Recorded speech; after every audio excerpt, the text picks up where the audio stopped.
Normandy, France, July 14th, 1944, 0847 hours. The hedgerow country of Normandy is a maze built by God and refined by 10 centuries of friendship. Ancient stone walls draped in ivy so thick you could hide a tank behind it. Sunken lanes carved by cartwheels and erosion, some so deep a man can walk through them and never be seen from 20 feet away. Trees planted in neat rows by long dead hands now grown wild and massive, their canopies merging into a single dark ceiling that filters the morning sunlight into thin, dusty beams that look almost holy. It is beautiful in the way that dangerous things are beautiful. Like a wolf, like a cliff edge, like the sea before a storm. The bocage has become a graveyard. Every hedge conceals a German machine gun nest. Every field is presided for artillery. Every intersection is a killing zone. The American advance that roared off the beaches of Normandy 6 weeks ago has slowed to a crawl here. Not because the Germans are stronger, but because the terrain makes every 100 yards a separate battle, a separate hell. This morning the bocage is quiet, too quiet. The birds have fled, the insects are silent, even the wind seems to hold its breath. This is the silence that comes before death. A German patrol moves along the base of a hedge wall. 12 men from the 12th SS Panzer Division, young lions. Teenagers and 20-somethings who believe they are invincible because they have survived things that should have killed them. They have fought through the frozen hell of the Eastern Front. They have endured the British artillery barrages that shake the earth like earthquakes. They know the sounds of war. They know the shriek of a Typhoon fighter diving with rockets blazing. They know the distinct rattle of Sherman tank treads on cobblestone. They know the whine of the Nebelwerfer rockets the Americans call screaming Mimis. Noise is the harbinger of death in this war. Noise gives you warning. Noise lets you dive for cover. Noise lets you survive. But here in this sunken lane, there is only silence. The point man is Corporal Friedrich Baumann, 23 years old, from Hamburg. Engaged to a girl named Greta who works in a munitions factory and writes him letters about what their apartment will look like after the war. He has survived Stalingrad. He has survived Kursk. He truly believes that he can survive anything because he has already survived the worst. He pauses to adjust his helmet strap. The leather has been digging into his jaw all morning. He scans the tree line 300 yards to the west. His eyes are practiced, trained, looking for the things that do not belong, the glint of metal, the unnatural straight line, the shadow that moves when it should not. He sees nothing. The poplars sway gently in the summer breeze. The grass is tall and golden. The air smells of crushed wildflowers and old stone and something sweet he cannot quite identify. Later he will learn it is cider apples rotting in the July heat in abandoned orchards. But he will never get the chance to learn this because he has 37 seconds left to live. He turns back to his squad, opens his mouth to signal the advance. His head explodes, not metaphorically, not dramatically, literally. One moment there is a human head atop human shoulders. The next moment there is a cavity, a void, and meat and bone and brain matter spraying across the ancient stone wall behind him in a pattern that looks almost like abstract art. His body does not crumple gracefully like in the movies. It simply stops being vertical and becomes horizontal, like a marionette whose strings have been cut all at once. His Kar 98K rifle clatters on the cobblestones. His helmet, no longer attached to anything, rolls into a ditch and settles at an angle that would be comical if this were not so horrifying. For 3 full heartbeats, perhaps 4 seconds of actual time, the remaining 11 German soldiers do not move. They stand frozen, their minds trying to process what their eyes have just witnessed. Because men do not simply die like this. Death announces itself. Death comes with warning. Artillery screams as it falls, bombs whistle.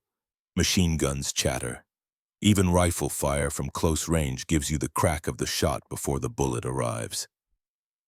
But this was just sudden absence, existence and then non-existence with nothing in between.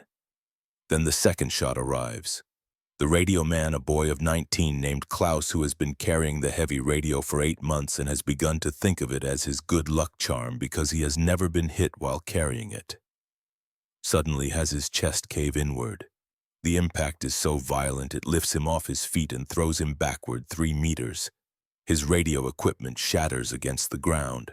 The frequency selector knob breaks off and rolls into a wheel rut filled with yesterday's rainwater where it will remain for 79 years. Until a French farmer plows this field in 2023 and finds it and wonders what war this relic belongs to. Now the panic is immediate, contagious, absolute. The Germans scatter. They dive for the ditch on the south side of the lane. They press their bodies into the mud with a desperation that transcends training and enters pure animal survival instinct. They do not return fire because there is nothing to fire at. There is no muzzle flash, no smoke, no sound, no direction to orient on. They are fighting a ghost. One of the young privates, 17 years old, lied about his age to enlist. Still has acne on his cheeks, grips his rifle with hands that shake so badly he cannot keep the barrel steady. His breathing comes in short gasps that sound like sobs. He whispers the words that have begun to circulate through the Wehrmacht ranks in Normandy like a virus, like a plague, like a curse. Die Erscheinung. The apparition. The older sergeant beside him, a veteran of 31 who has seen too much, hisses at him to shut up, to stay quiet. But the sergeant's own voice trembles when he speaks, because he has heard the stories too, has seen the intelligence reports, has read the after-action summaries from other units. There is something hunting them in Normandy, something that kills from impossible distances with impossible accuracy. Something that appears and disappears like smoke. The reports vary. Some say it is a squad of elite American snipers. Others say it is a single shooter with supernatural abilities. A few even whisper that it is a woman, though everyone agrees that is impossible because Americans do not send women to combat. The truth, as always, is simpler and more terrifying than myth. 800 yards west, same moment. Wren Ashford watches through her rifle scope as the Germans huddle in the ditch like frightened rabbits. Her heartbeat pulses in her ears at exactly 42 beats per minute. 42. She knows this because she has trained herself to count, to monitor, to control every single aspect of her body, because when you are a sniper, your body is not a temple. It is a precision instrument, and instruments must be calibrated. Her breathing is so shallow that if you held a feather 6 inches from her nostrils, it would not flutter. She has been lying in this exact position for 11 hours and 14 minutes. Not approximately 11 hours, exactly 11 hours and 14 minutes. She knows because she has been counting that too. Counting helps. Counting keeps the mind sharp. Counting prevents the creep of doubt. She has not moved in all that time, not to stretch cramping muscles, not to relieve the pressure building in her bladder, not to shift her weight from the small rock that has been digging into her left hip for the past 6 hours, not even to blink unnecessarily. Every blink is calculated, timed, minimized. This is what her father taught her in the Alaska wilderness when she was 6 years old and the snow was so deep it came up to her waist. You want to survive. You become stone. Stone does not move. Stone does not complain. Stone does not need.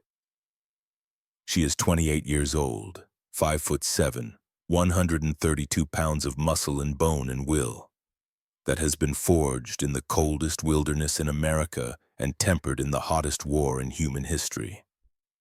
Her dark hair is cropped short, chopped with scissors in a field bathroom 3 weeks ago, uneven and practical.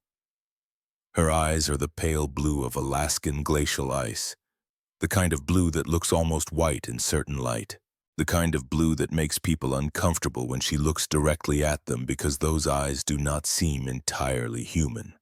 Her face is painted with mud, not randomly, not sloppily.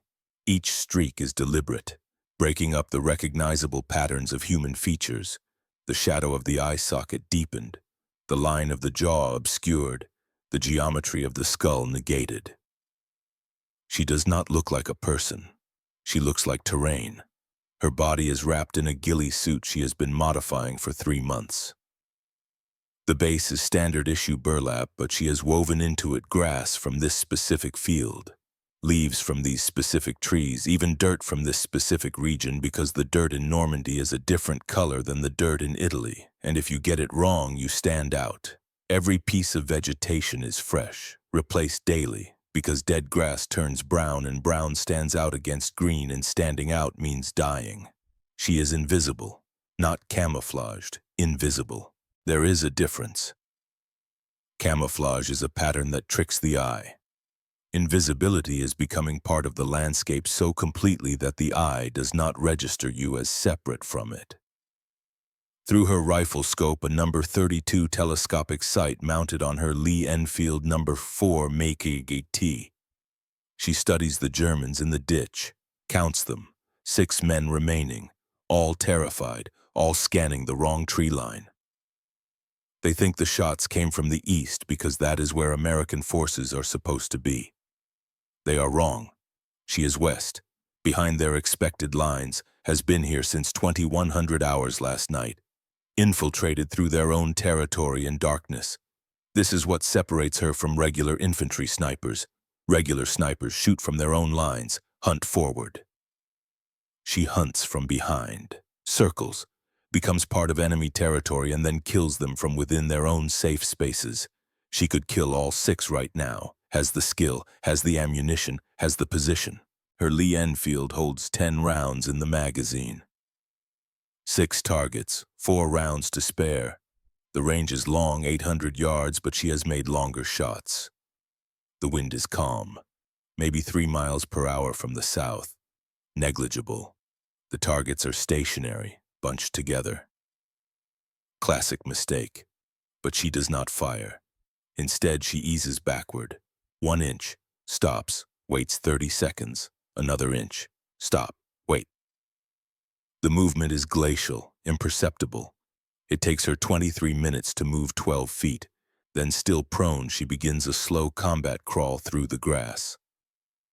Not the rapid leopard crawl taught in basic training. The hunter's stalk, the kind where you move with the wind, where you freeze when birds take flight, where you become one with the ground itself. She flows through the bocage like smoke, like shadow, like a ghost that was never really there.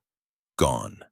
The Germans will remain in that ditch for 4 hours and 18 minutes, too terrified to move, too terrified to call for help, because calling for help means using the radio, and the radio man is dead and his equipment is shattered, and even if it was not using a radio means raising your head above the ditch line, and raising your head means dying. When they finally work up the courage to crawl, not walk, crawl back to their command post 2 kilometers away, they will report to their commanding officer that they were ambushed by at least 20 American snipers operating in coordinated teams. They will say the Americans have somehow infiltrated behind German lines. They will recommend the entire sector be declared extreme threat and recommend no patrols smaller than platoon strength. The report will make its way up the chain of command. Wehrmacht intelligence will add it to the growing file of similar reports from 17 different sectors in Normandy. They will use red pins on a map to mark locations. They will calculate fields of fire. They will estimate minimum force strength required to achieve the observed effects. They will conclude that the Americans have deployed a specialized sniper unit.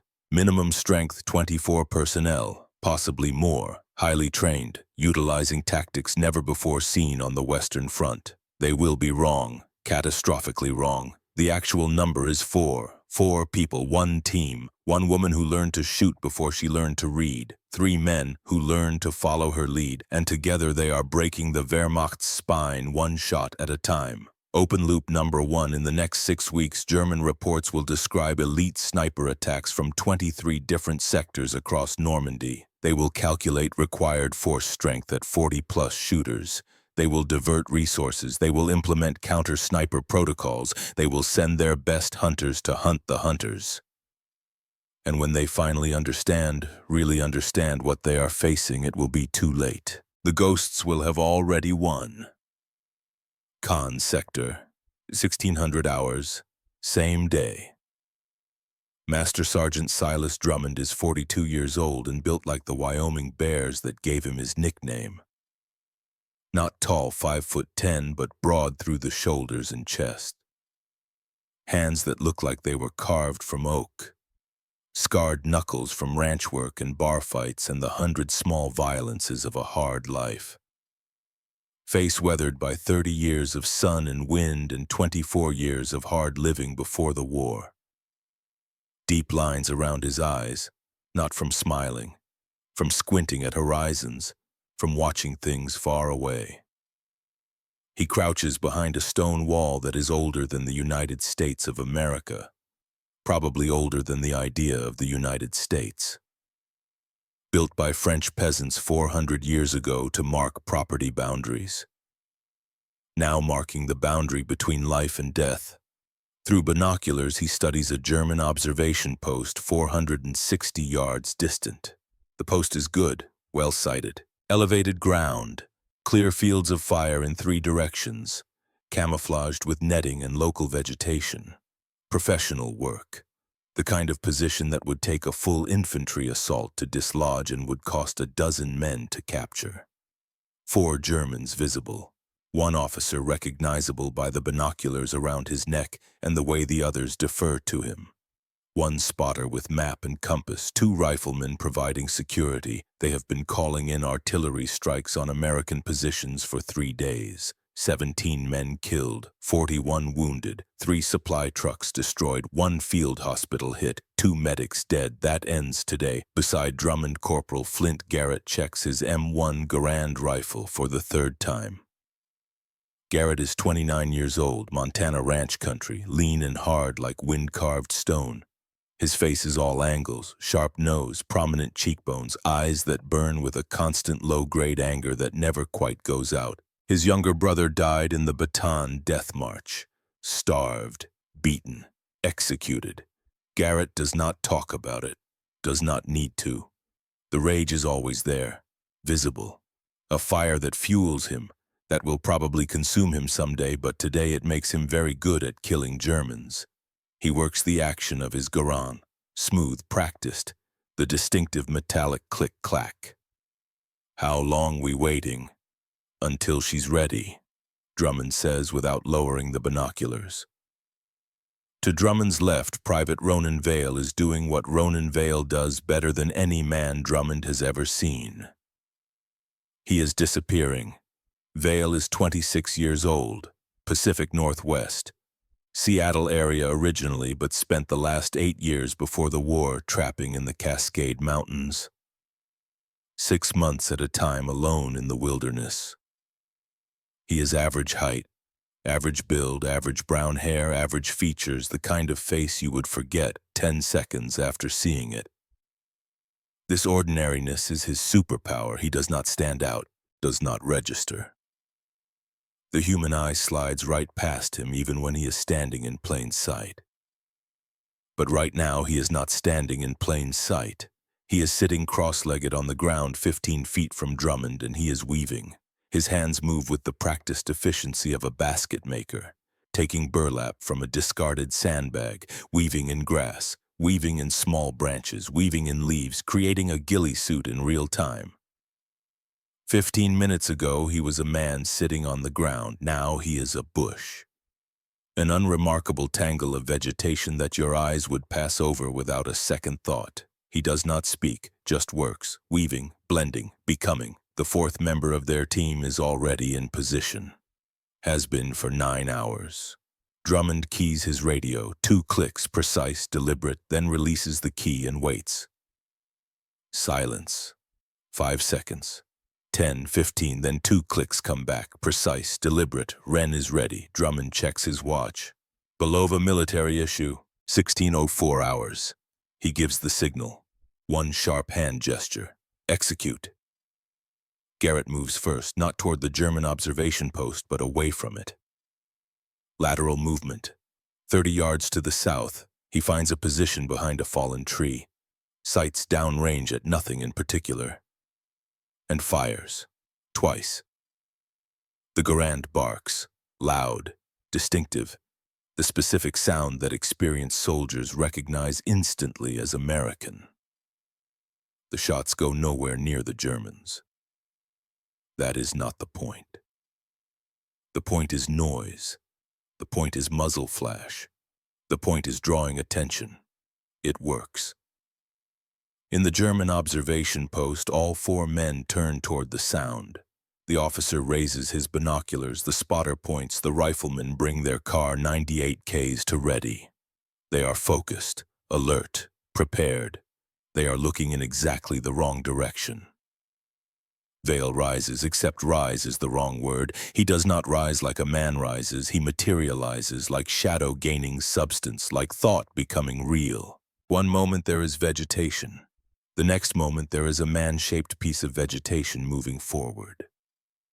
He advances 20 yards, slow, smooth, no sudden movements. The Germans are 60 yards away now, looking in the opposite direction. They do not see him. Cannot see him. He is not camouflaged. He is the landscape. And Wren fires.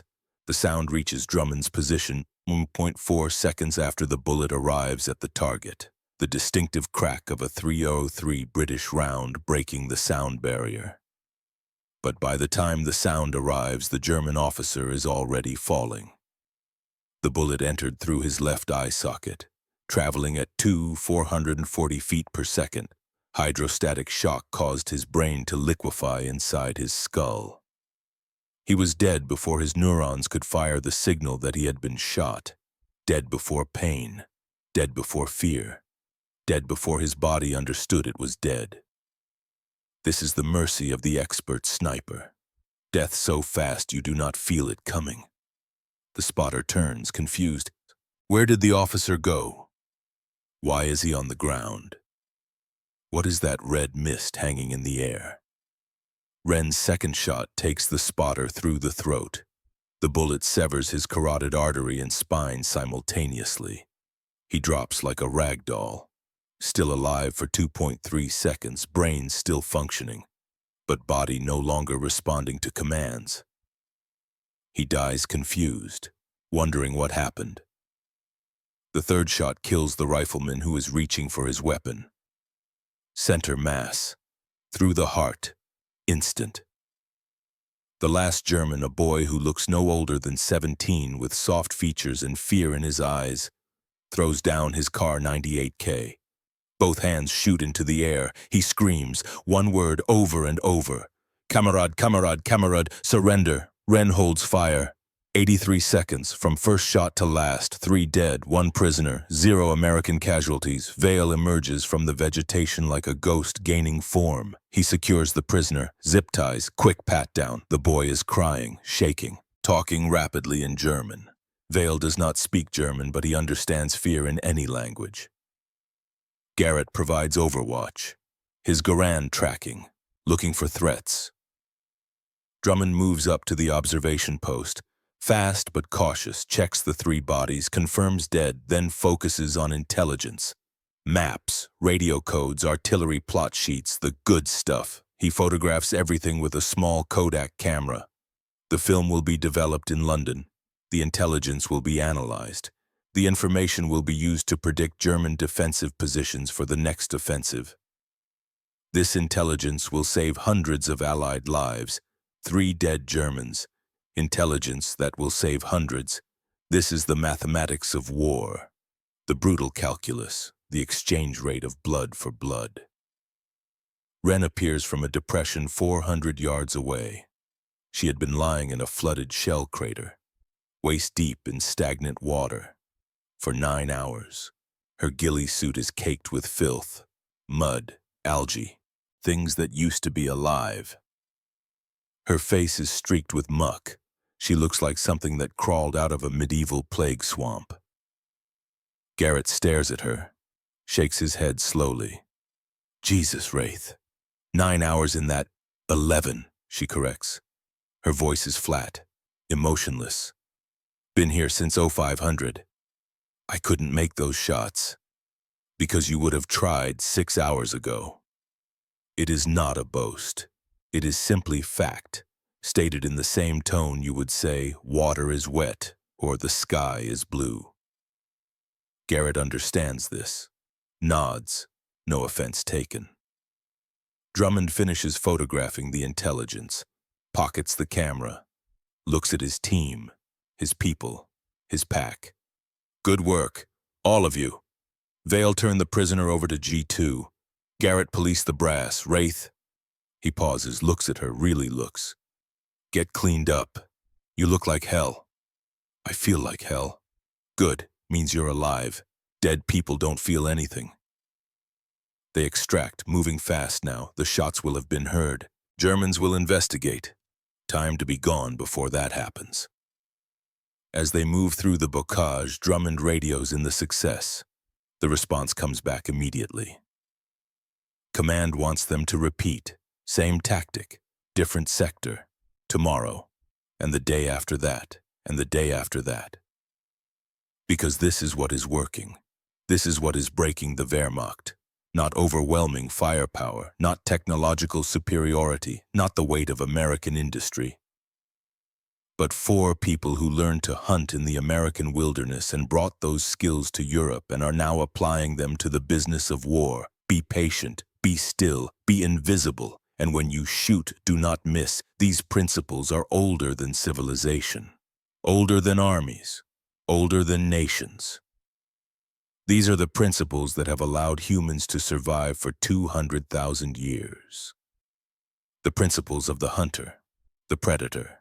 The Germans have tanks and artillery and tactical doctrine developed by Prussia's greatest military minds. Wren Ashford has patience and a rifle and the lessons her father taught her in the snow when she was 6 years old. And in this bocage, in this war, her lessons are proving superior. Cliffhanger number 1, minute 20. That night in a concrete bunker 12 miles away, a German communications officer decrypts an urgent message from Berlin. The message is addressed to all Wehrmacht units in France. It contains 3 items. First, a directive. Second, a photograph. Third, a name. The directive, highest priority. All resources authorized.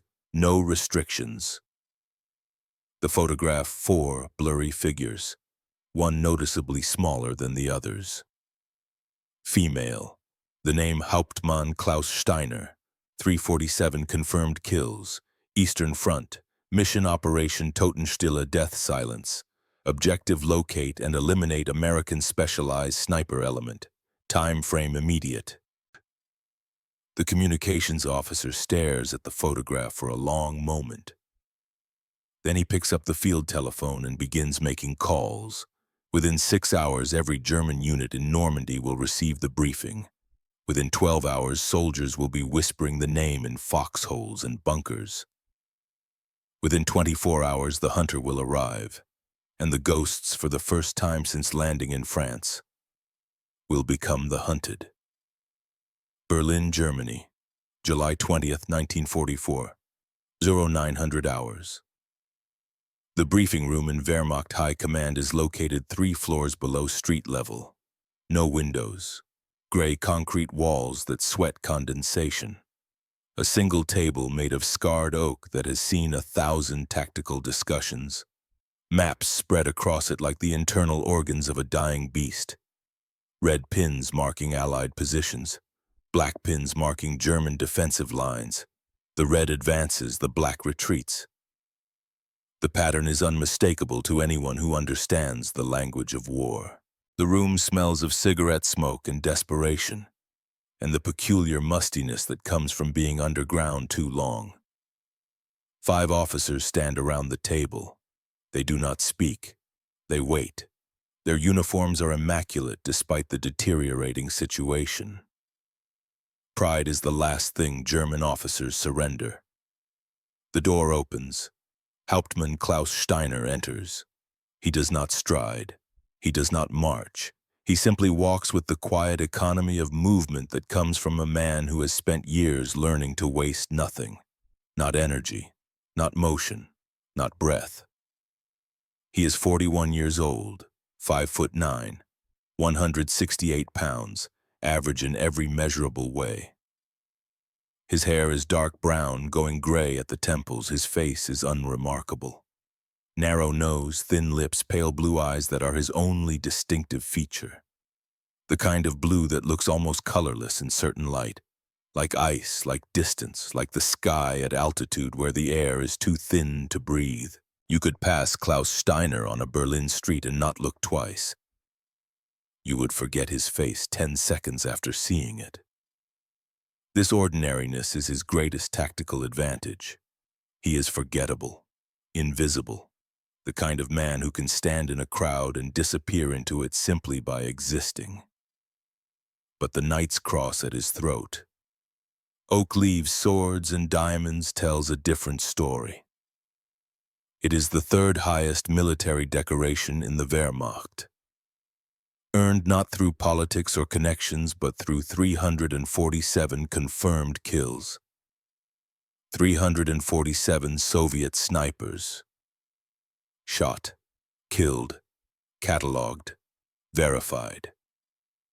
He is the most successful sniper in Wehrmacht history, and possibly the most dangerous man in the room. The senior officer, a colonel with an iron cross and tired eyes, slides a folder across the table. The folder is thick, too thick. Bad news is always thick. Hauptmann Steiner, welcome. Your record on the Eastern Front is exemplary. We have read your after-action reports with great interest. Steiner nods once, says nothing. Words are like ammunition. You do not waste them. The colonel continues. We have a problem in France, Normandy sector specifically. An American sniper, female, possibly part of a larger unit. She has killed 73 of our personnel in 6 weeks, officers, radio operators, specialists, high-value targets exclusively. He taps the folder. She is systematically destroying our command and control structure in multiple sectors. The psychological impact is severe. Units are refusing patrols. Officers are removing rank insignia. Morale is collapsing in affected areas. Steiner opens the folder, does not rush, reads methodically, kill locations, times, ranges, weather conditions, target types. He reads like a man studying an opponent's chess games, looking for patterns, for tells, for the small mistakes that separate the good from the excellent. 5 minutes pass, no one speaks. They let him read. You do not interrupt Klaus Steiner when he is working. Finally, he closes the folder, looks up. His pale eyes scan the faces around the table. This is not a unit. This is one person. The colonel frowns. The reports suggest multiple snipers, different sectors, simultaneous attacks in some cases. No. Steiner's voice is quiet but absolute. He opens the folder again, points to a map. Look at the pattern. Every engagement extreme range 600 to 1,000 meters. Immediate withdrawal after firing. No follow-up shots, no aggressive pursuit, no attempt to hold ground. His finger traces a line connecting kill sites. This is not a soldier's pattern. This is a hunter's pattern. I do not understand the distinction. Steiner looks at the colonel, those pale eyes showing something that might be pity. A soldier fights to win. A soldier takes ground, holds positions, pursues advantages, but a hunter, he pauses. A hunter fights to survive. A hunter kills and vanishes, over and over. The goal is not victory. The goal is to remain alive long enough to kill again tomorrow. He closes the folder. This American she hunts. She does not fight, and that requires a completely different mindset. Different tactics, different psychology. Another officer speaks up, younger, more aggressive. With respect, Hauptmann, how can you be certain it is one person? The field reports clearly state.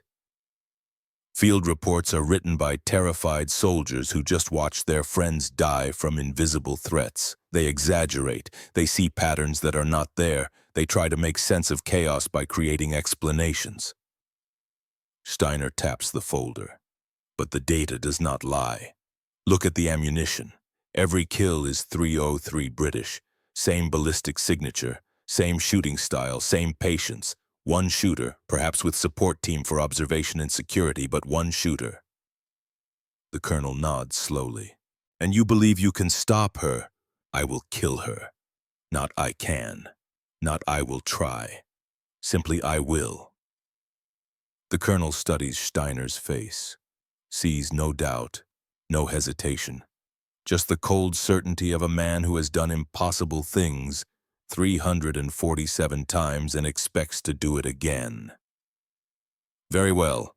You have authorization for Operation Totenstill Death Silence. Choose your team, 6 men maximum. You will have complete tactical autonomy, no interference from local command. You report directly to this office. Your mission is simple: find the American Ghost. Eliminate her and her team by any means necessary. I will need access to intelligence files. Every report, every photograph, every intercepted communication. Granted. And I will need maps, detailed, 1 to 10,000 scale, topographical, with current Allied positions marked. Granted. And one more thing. Steiner picks up the folder again, opens it to a blurry photograph. 4 figures. American uniforms, one noticeably smaller than the others. I will need more photographs, better quality. I want to see their faces, their equipment, their body language, everything. Why? Steiner's thin lips curve into something that is not quite a smile. Because you cannot hunt what you do not understand, and I intend to understand her very well before I kill her. He stands, salutes with Prussian precision, turns to leave. The colonel calls after him. Hauptmann, intelligence suggests she may be the best sniper the Americans have deployed. Are you confident you can succeed where 3 previous counter-sniper teams have failed? Steiner pauses at the door, does not turn around. I have killed 347 snipers. Many of them were excellent, skilled, experienced.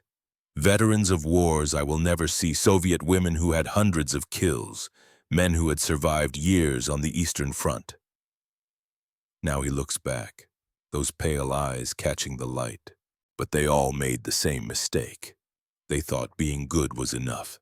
It is not. You must be better than your opponent's best day on your worst day. I am always better. He leaves. The door closes. The colonel stares at the closed door for a long moment, then mutters to the empty room, God help the Americans. But God is not in France, only ghosts, and the hunt is about to begin. Normandy, July 28, 1944, 2100 hours, 8 days later. Ren Ashford lies in a flooded shell crater. The water is chest deep, 47 degrees Fahrenheit, cold enough to kill you through hypothermia in 6 hours, cold enough to make your hands shake, cold enough to degrade fine motor control, cold enough to make shooting accurately almost impossible. She has been here for 14 hours. The water smells of diesel fuel and decomposition and the chemical sweetness of explosive residue. There are things floating in it. She tries not to think about what they are. Tries not to think about the fact that some of them bump against her body. Tries not to think about anything except the crosshairs in her scope and the target area 600 yards distant. Through the scope, she watches a German supply depot, trucks, fuel drums, ammunition crates stacked in neat pyramids, and targets. 12 men visible, 3 officers identified by binoculars and the way others defer to them. 2 radio men identified by the antenna whips poking from their backpacks. 7 laborers moving supplies, standard target priority officers first, then radio men, Then exit before the laborers understand what is happening. Her finger rests on the trigger, breathing controlled, slow, shallow. Heartbeat steady at 44 beats per minute, slightly elevated from the cold, still acceptable, still within parameters. She begins to apply pressure to the trigger. The Lee Enfield has a 4-pound pull, smooth, predictable. She has fired this specific rifle so many times she knows exactly how it will break. Exactly when the sear will release, exactly how the recoil will feel. 2 pounds of pressure. 3. Beginning the final squeeze. And something in her peripheral vision moves wrong. Not the movement itself. Movement is everywhere on a battlefield, trucks moving, men walking, smoke drifting, but this movement is wrong. It has hesitation, unnatural pause, the way a man moves when he is trying very hard not to move, the way prey moves when it knows predator is near. Ren freezes, does not complete the trigger pull, her eyes still looking through the scope shift focus, not to the target area but to the wrongness, 620 yards, 15 degrees right of her primary target. A pile of rubble that looks exactly like what it should be, a pile of rubble. Collapsed wall. Broken timbers, nothing unusual. Except one shadow is too deep, one angle too precise, one shape too geometric for random destruction. A hide, a sniper position, professional work, carefully constructed, camouflaged, almost invisible, almost. Ren shifts her scope.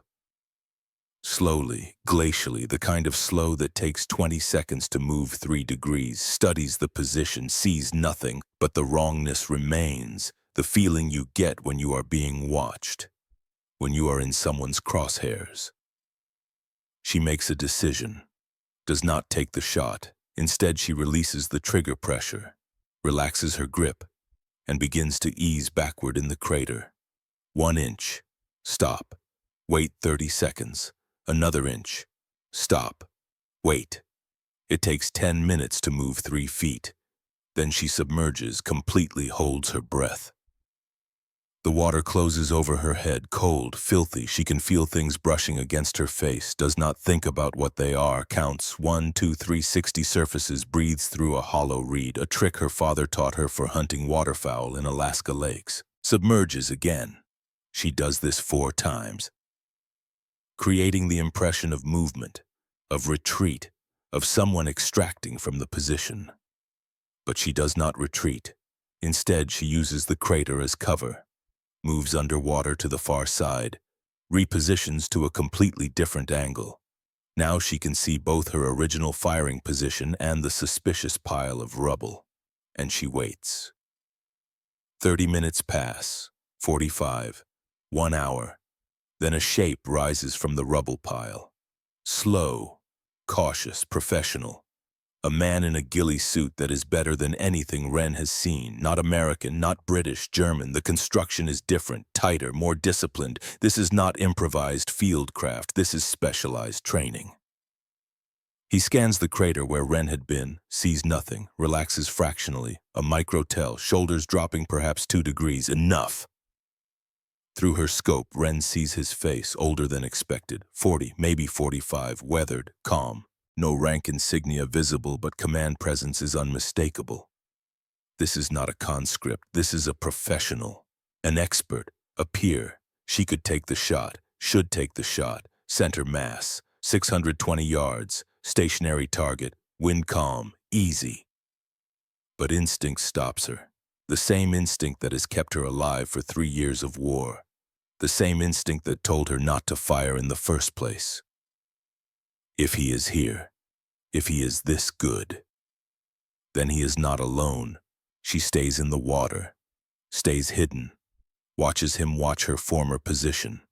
He waits, patient, disciplined. 20 minutes, 30. Then he signals, hand gesture, subtle, professional. And 5 more shapes rise from concealment, from positions Ren had not identified, had not even suspected. 6 men total, all in ghillie suits, all moving with the precision of experienced hunters. A full counter-sniper team, professional, coordinated, deadly, and they are hunting her. Ren's heart rate increases, 50 beats per minute. 60, 70, not panic but recognition. She has been hunted before. By Germans, by isolated snipers, but never like this. Never by a full team that moves like ghosts. That thinks like she thinks, that hunts like she hunts. This is different, this is dangerous. She submerges again, stays underwater as long as her lungs allow, surfaces only when black spots dance at the edges of her vision. Breathes through the reed, shallow, quiet, submerges. The German team sweeps the area, methodical, thorough. They check her original position, find nothing. She is underwater, breathing through a reed, a ghost invisible even to ghost hunters. After 70 minutes they withdraw, but Ren knows this is not over. They will be back. They are not giving up. They are adapting, learning, changing their tactics. She waits another 2 hours until full darkness, until she is certain they are gone. Then she extracts, moving through the bocage with extreme caution, every sense alert, every shadow suspicious. She reaches the rally point at 02:30 hours. Drummond takes one look at her and knows something is wrong. What happened? They tried to trap me. Her voice is flat, exhausted. Counter-sniper team, 6 men, professional, German. They knew where I would be. They knew how I would set up. They know my patterns. Garrett swears, long, creative, using words he learned in Montana cattle camps. Vale speaks quietly, always quiet. They studied us. Like we study them, someone smart is hunting the hunters. Drummond nods, thinks, his mind working through tactical problems. We adapt, change patterns, rotate positions, vary approach routes. No. Ren interrupts, shakes her head, water drips from her hair. She is shivering now, the adrenaline wearing off, the cold catching up. We cannot outthink someone who already knows how we think. We need to do something they will not expect. Like what? We become the bait. Open loop number 2. Later that night in a German bunker 6 kilometers away, Klaus Steiner cleans his rifle. Mauser Kar 98K.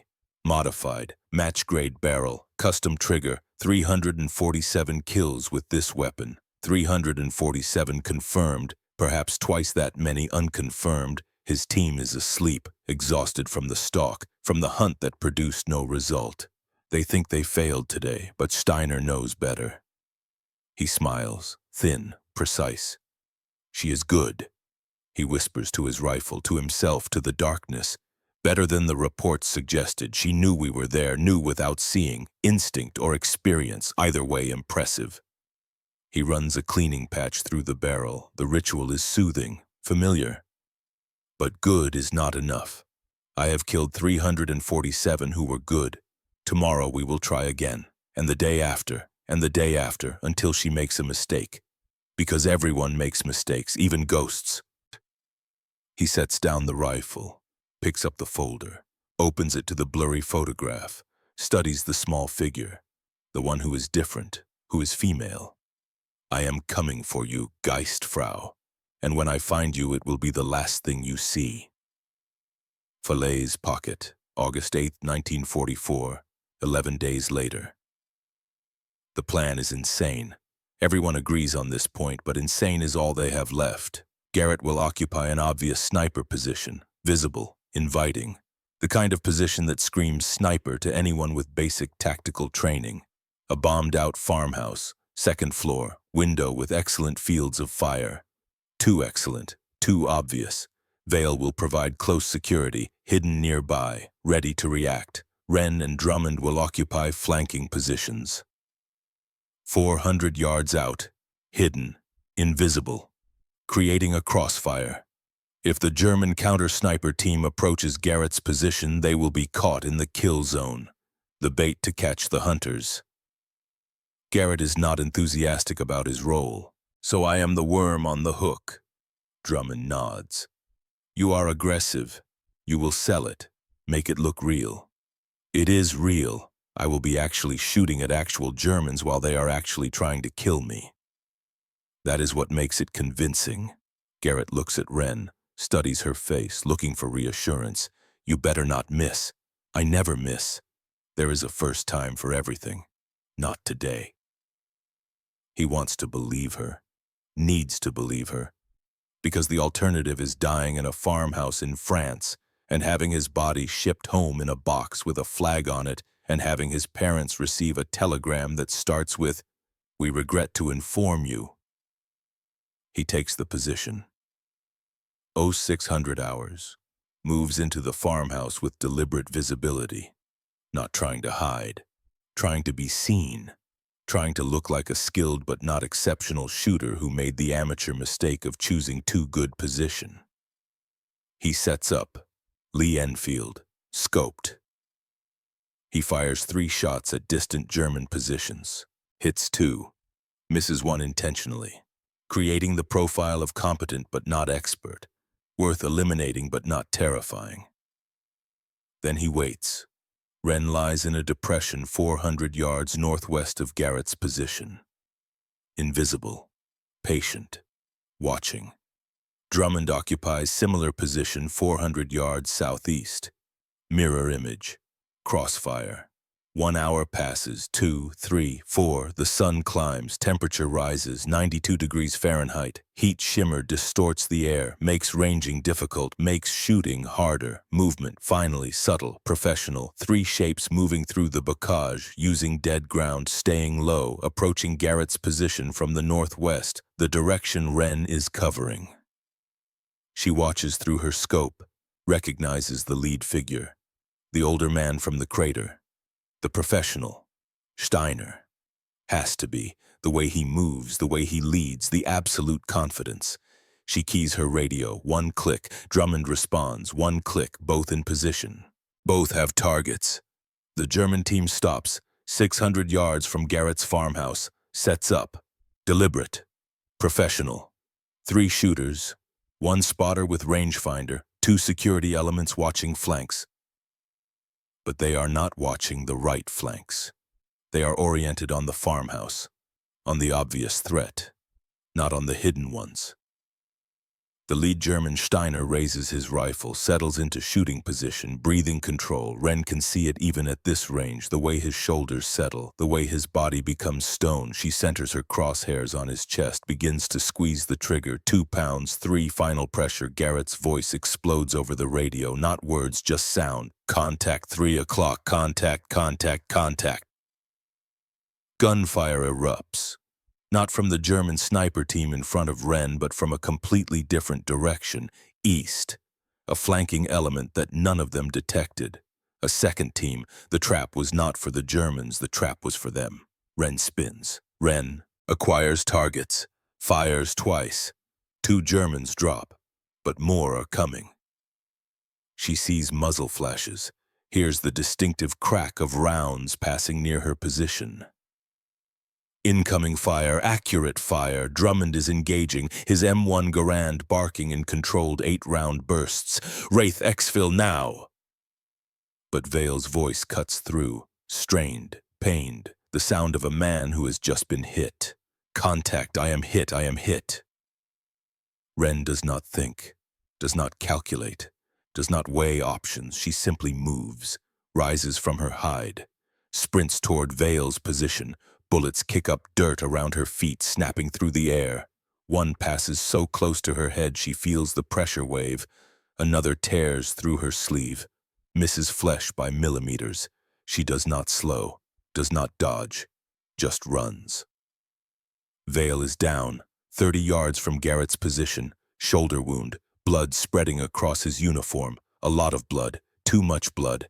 Garrett is already over him, firing controlled bursts with his Garand. Suppressing, buying time. Wren slides into cover beside them, assesses the wound through and through, clean entry and exit, missed the artery but hit muscle, bone intact. He will live if they can get him out. Can you move?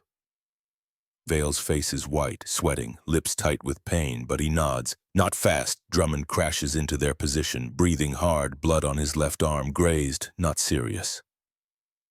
We are surrounded, 8, maybe 10, professional, coordinated. This was planned. They knew we would bait them, planned for it, counter-ambushed us. Garrett reloads, slams fresh clip into his Garand, the distinctive ping as the empty clip ejects. So what is the plan, Sarge? Wren looks at the situation. German positions, terrain, options, calculates. Smoke. Suppressing fire, I carry Vale. Garrett leads, Drummond covers rear, move in 30 seconds. Garrett pulls smoke grenades from his webbing. This is insane. It is all we have. He grins despite everything. Despite the bullets. Despite the blood. Despite the very high probability they are all about to die. He grins. Insane works for me. Drummond throws the first grenade. Gray smoke billows, thick, chemical. Garrett throws two more, east and west. The world disappears into acrid fog, and they run. Wren has Vale over her shoulder. Firemen's carry, 137 pounds of wounded soldier. She has strong years of Alaska wilderness training. But this is different. This is combat strength, adrenaline strength, fear strength. The strength that comes from knowing if you stop moving, you die. Garrett is ahead, firing blind into the smoke, not trying to hit targets, just making noise, creating confusion. Making the Germans keep their heads down. Drummond is behind. Garand empty. He switches to his .45 pistol, fires at shapes in the fog, hits something, maybe someone, hard to tell in smoke. They crash through hedges, stumble over bodies, living and dead both. The smoke is clearing, visibility improving. Bad, very bad. Wren sees the farmhouse, sees Garrett dive through a window, glass shattering. Sees Drummond turn and fire 3 more shots. Sees muzzle flash from German positions. And she sees him, the German sniper, the professional, Steiner, standing in the clearing, rifle raised. Aimed at Drummond, the shot he has been waiting for, clear, clean, fatal. Wren cannot stop, cannot drop Vale, cannot shoot, can only shout, down! Drummond drops, instantly, no hesitation, no thought, pure training. The German's shot passes over him, misses by inches. The bullet impacts the stone wall behind Drummond's position, chips flying. Wren keeps running, reaches the farmhouse, crashes through a door, lays Vale on the floor, turns. Garrett is already at a window, firing, methodical, controlled. Drummond crawls through another entrance, bleeding but alive. They hold. 10 minutes of continuous engagement. Germans trying to advance, being driven back by accurate fire. Smoke clearing. Situation deteriorating by the second, then Allied artillery opens up. Someone, probably Drummond on the radio during the chaos, called for fire support. Shells impact around the farmhouse. Not on them, but close, creating a protective barrier. The Germans withdraw, tactical retreat, silence. Drummond checks Vale. Bleeding has stopped. Pressure dressing holding. He will make it if we get him to medical. Garrett slumps against a wall. His hands are shaking. Adrenaline crash. That was too close. Way too close. Wren says nothing. She is thinking, analyzing, understanding the truth that changes everything. They knew. They knew our plan, knew we would set a trap, knew we would use bait. They planned for it, adapted, outthought us. Drummond nods slowly. Whoever is leading them? He is good as you. Wren meets his eyes. Better. Today he was better. It is the first time she has admitted this. The first time she has acknowledged that somewhere in this war there is someone who might be her equal, her superior. Her inevitable end. The war has changed. It is no longer hunter versus prey. It is hunter versus hunter, ghost versus ghost, predator versus predator, and only one can survive. Cliffhanger number 2. Minute 30. Field hospital. 3 hours later. Vale is stable, sedated, shoulder bandaged. He will live. But he is out of action for 3 weeks minimum. An intelligence officer arrives, young, breathless, urgent. He carries a folder stamped with red ink. Immediate. Priority 1. We decrypted German communications, he says, hands shaking slightly. The sniper hunting you, we have identification. He opens the folder, pulls out a photograph. German military portrait. A man in Wehrmacht uniform. Unremarkable face. Pale eyes. Knight's cross at throat. Below the photograph typed information. Steiner Klaus. Hauptmann. Age 41. Eastern Front veteran. Confirmed kills 347. Specialization counter-sniper operations. Current assignment Operation Totenstille Death Silence. Objective eliminate American specialized sniper element. Status active. Threat level extreme. Garrett stares at the photograph. At the number. 347. How do we fight someone with 347 kills? Wren takes the photograph, studies the face, the eyes, memorizing. The same way he fights us. We adapt. We learn. We become better. And if we cannot become better, she does not answer. Because there is no good answer, only truth. And truth is that if they cannot become better than Steiner's best day, they will die. Cut to Steiner in German bunker, cleaning his rifle, smiling. Tomorrow, he whispers, tomorrow I will find you, and this hunt will end. Field Hospital, August 10th, 1944, 1400 hours. The field hospital smells of ether and blood and disinfectant failing to mask death. Canvas walls billow in August heat. Flies everywhere. The sound is constant moans, prayers, occasional screams when morphine runs out. Ronan Vale lies on a cot, shoulder bandaged, face pale but alive. The bullet missed the artery, missed bone. He was lucky. The team sits vigil, not speaking, just present. This is what soldiers do, what family does. Vale's eyes open, morphine glazed. He sees them, tries to smile. Stop looking like I died. Garrett punches his good shoulder, gentle. You scared us, you bastard. Good, keeps you humble. But the smile fades. Fear replaces it. Did you see him, the German sniper? Wren nods. I saw him. He moves like you, patient, invisible. Vale swallows hard. I didn't see him until he fired, and I'm the scout. He has a team, Wren says quietly. 6 men, all skilled. We cannot fight them the way we have been. Drummond crosses his arms. So what do? We adapt. We stop being soldiers, go back to being hunters. Night falls. Wren sits outside the tent cleaning her rifle. Again. The ritual soothes, but her mind is on Steiner, on his 347 kills, on the fact that he has never been wounded and she barely escaped with her life. Drummond sits beside her, says nothing, just sits. Finally, Wren speaks. When your daughter died, how did you keep going? Drummond is quiet. Then I didn't, not for a while, just existed, got up, did chores, went to bed over and over. Eventually, the moving became living again. Does it still hurt? Every day, but the hurt reminds me she mattered. That love is real even when the person is gone. Wren continues cleaning. I dream about them. The ones I killed, the first one. I see his wife's photograph, wonder if she cries like I cried for my father. She cries, they all do.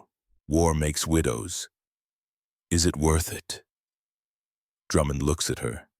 You saved Vale today, carried him under fire. Was that worth it? Yes. Then you have your answer. We kill so others live. We carry the weight so they don't have to. Wren whispers, I am afraid of him. Steiner. I have never been afraid like this. Because he might be better. Because he is better. Today proved it. Drummond's hand on her shoulder. Then find what he cannot match. What makes you unique? What if there is nothing? Then you die. And I kill him myself. He squeezes. But you will not die. Because you have something he does not. Family. He has professionals. You have brothers who would die for you. That is not training. That is love. And love fights harder than any doctrine. The words settle deep, true, undeniable. Steiner is a professional killer with professional killers, but Wren is Pack, his family, something older than military doctrine.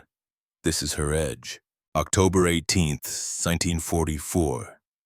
70 days later. The airfield is packed dirt and steel planking. A C-47 sits on the runway, engines warming. Flint Garrett stands beside it, head bandaged, walking with a cane. The shell concussion destroyed his balance, his hearing. His war is over at 29. He tries to smile, fails. Finish this for me. Don't let that bastard win. Wren nods, cannot speak. And Wraith, don't die. That's an order from a brother, please. She hugs him, brief, fierce. Goodbye, Flint. Not goodbye. See you after. He climbs the steps. At the top he turns, salutes. They salute back. The plane lifts off, circles once, disappears into October clouds. The team is now 3, smaller, weaker, more vulnerable. Back at the bivouac, Vale speaks. We need to talk about Steiner. He's still hunting us. Drummond nods. He'll strike soon, knows we're vulnerable. Wren studies the map. We stop running. We challenge him directly. Make it personal. That's suicide. That's the only option. He hunts us. We hunt him. Someone blinks first. I'd rather it be on my terms. A messenger bursts in. Corporal Ashford, this was found on a German corpse, addressed to you. He hands her an envelope, blood-stained, muddy. She reads aloud, Geistfrau, I know your pattern, your team now too with the evacuation, your tactics, you are good, the best, but I am better. Meet me, grid reference attached. The old windmill, November 1st, 500 hours, come alone or I kill your family one by one. I know where they sleep, we settled this, ghost to ghost, single combat, only one leaves alive. I have killed 347, you will be 348, and the best, respectfully, Hauptmann Klaus Steiner. Wren reads it twice. Heart racing. This is it, the final confrontation. Drummond reads over her shoulder. It's a trap, of course, but also an opportunity to end this. Vale crosses arms. We're not letting you go alone, non-negotiable. He said alone, and you believe him, he'll kill you, then us. We finish together. Drummond nods. We're Pack. We hunt together. Die together if necessary, but we don't abandon family. Wren feels her chest tighten. These men, willing to die for her, with her, because that is what family does. All right, together, but we do this smart. They gather around the map, begin planning. The final hunt, November 1st, dawn, a windmill, 2 snipers, 1 battlefield, only one will see sunrise, Netherlands. November 1st, 1944, 04:47 hours. The windmill rises from frozen marsh like a skeletal finger. 400 years old, stone crumbling, wooden veins locked by time. War has stripped its purpose. Now just monument, tomb, the marsh is flooded, water black, ice forming at edges, cold absolute, the kind that kills through hypothermia. Wren lies in that water. 6 hours. The cold stopped hurting 3 hours ago. Bad sign. Hypothermia setting in. Core temperature may be 93 degrees. She has 30 minutes before cognitive function degrades. 45 before fine motor control fails. She must end this soon. Through her scope she watches the windmill. 950 yards. Steiner is there. She knows with predator certainty. 800 yards left Drummond in ruined barn, Overwatch. 400 yards right, Vale invisible in frozen reeds. The plan, Wren draws Steiner out, takes the shot. If she fails, they're backup. Sky lightens, not sunrise yet, the promise of it, that gray hour of ghosts, movement in windmill. 3rd floor, Steiner awake, preparing. Sun breaks horizon. Golden light across frozen marsh. Steiner appears in window, 720 yards, closer than expected. He repositioned during night. Through scope, she sees his face clearly. Older than photos, weathered, gray at temples but calm, the face of a man who has done this 347 times. He scans the marsh. Professional. Patient. He will not find her. She is beneath water, breathing through hollow reed. Only eyes and scope tip above, both camouflaged. Invisible. She settles crosshairs on his chest. Range 720 yards. Wind 5 miles semaphore northeast. Her body temp 93 degrees and falling. Begins to squeeze trigger. 2 pounds. 3 Steiner holds up a sign. White cloth. Black letters. I see you. Ren freezes. Impossible. He cannot see her, but the sign is specific, directed. He lowers it, reveals second sign. Your father would be proud. Her heart stops. How does he know about Magnus Ashford intelligence? He researched her, using knowledge as weapon, psychological warfare, but Ren is ice, is stone, is death. She adjusts aim, squeezes, the rifle fires, 720 yards, 1.3 seconds flight time. Window shatters, signs drop, Steiner disappears, she cycles, bolt, waits, muzzle flash from different window, 4th floor, he's alive, relocated, firing, bullet impacts 3 feet left, close. Walking shots toward her. She submerges, moves underwater, surfaces, submerges 3 times, creating false positions, 4th surface, she sees Steiner leaning out, frustrated, searching. She's already aimed. Already squeezing, fires, bullet enters his left shoulder, high, not the kill shot, cold affected aim, but a hit, spins him, he falls back inside. Drummond on radio, hit confirmed, target wounded, 3rd floor, moving toward stairs. Ren makes decision, cannot stay in water, cold winning, body shutting down, 5 minutes before unconsciousness, she rises, every muscle screaming, stumbles toward windmill, Vale's voice. Urgent. Wraith, what are you doing? Finishing this. She reaches the base. Presses against wall. Listens. Footsteps above. Uneven. Dragging. Enters. Dark interior. Rusted equipment. Stairs winding up. Climbs.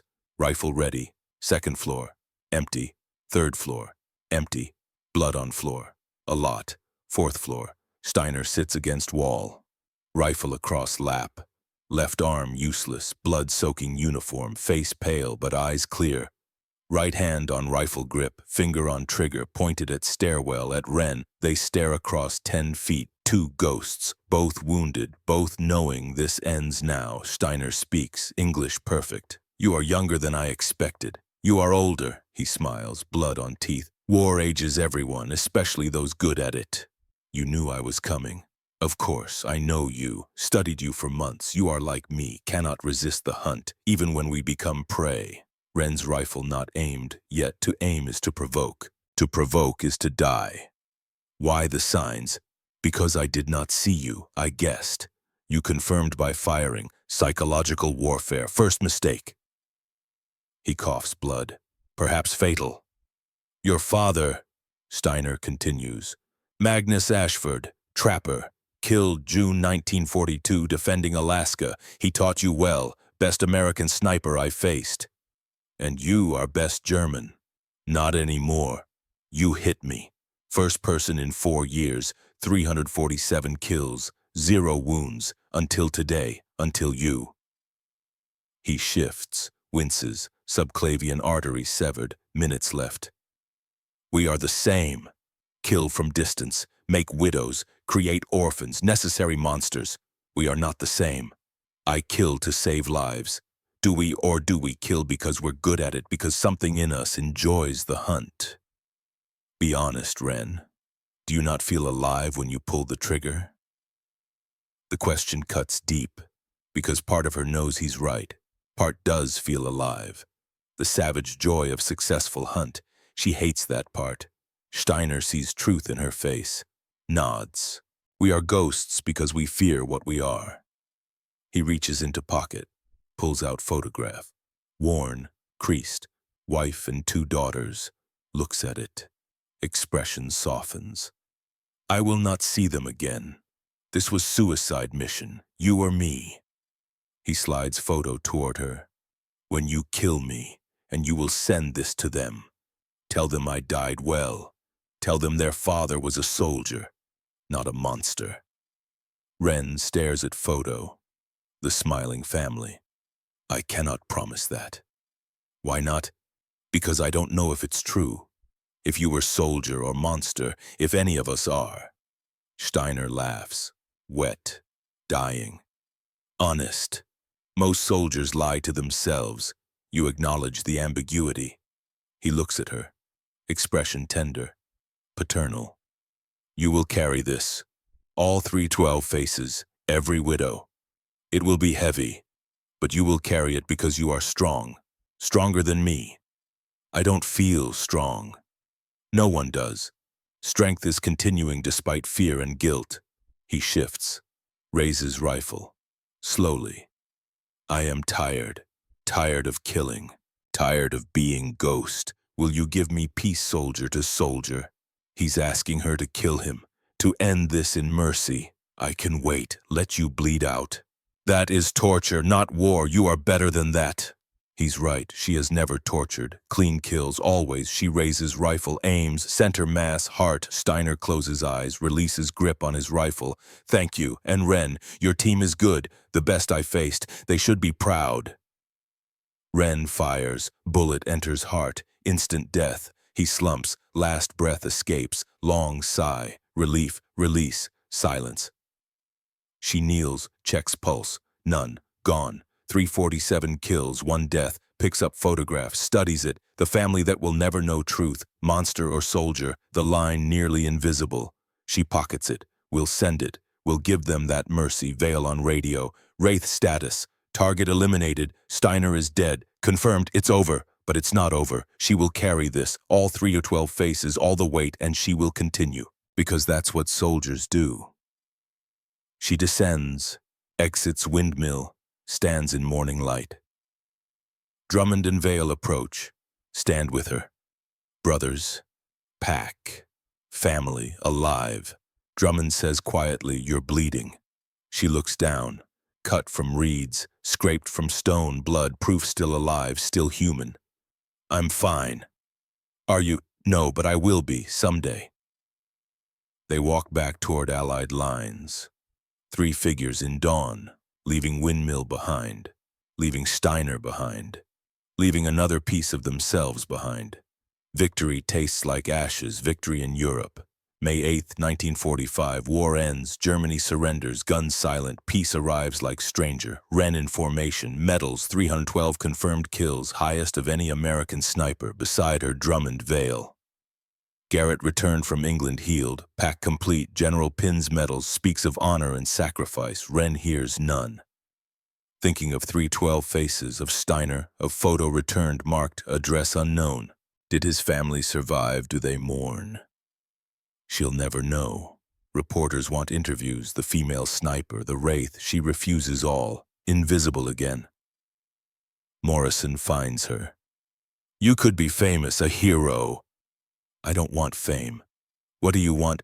To forget, to go home, to never fire a rifle again. Your records will be classified 50 years, public won't know. Good. Ghosts should stay ghosts. Alaska, June 1945. Ren returns to wilderness, to silence now filled with peace. At father's grave she speaks. I did what you taught, Papa, was patient, was still, did not miss, survived. Places flowers. I killed 312 people, they'll erase my name, and I'm grateful. Don't want to be remembered for death. I will not hunt again. Will teach instead. Help people survive through living, not killing. This is her promise, her atonement. Epilogue, Fort Benning, 1995. Sniper school teaches Ashford principles. Students don't know she was a woman. Just learn tactics written in blood 50 years ago. Alaska, September 15, 2005. Ren Ashford dies in sleep, age 89, peacefully. Beside bed, a letter, "Do not make me a hero. I killed 312 to save 2,400. But numbers don't tell the story. The story is in faces. The 312 I see every night. War is never good, never glorious, never without cost. I was the wraith, but just a woman who learned to survive, then learned to live. Choose life. Always choose life." Normandy, present day. A small stone sits in wheat field. Grave marker. Not for German soldier, for ghost. For part of Ren that died in 1944 and never came home. The wraith is dead. Long live the woman who survived her.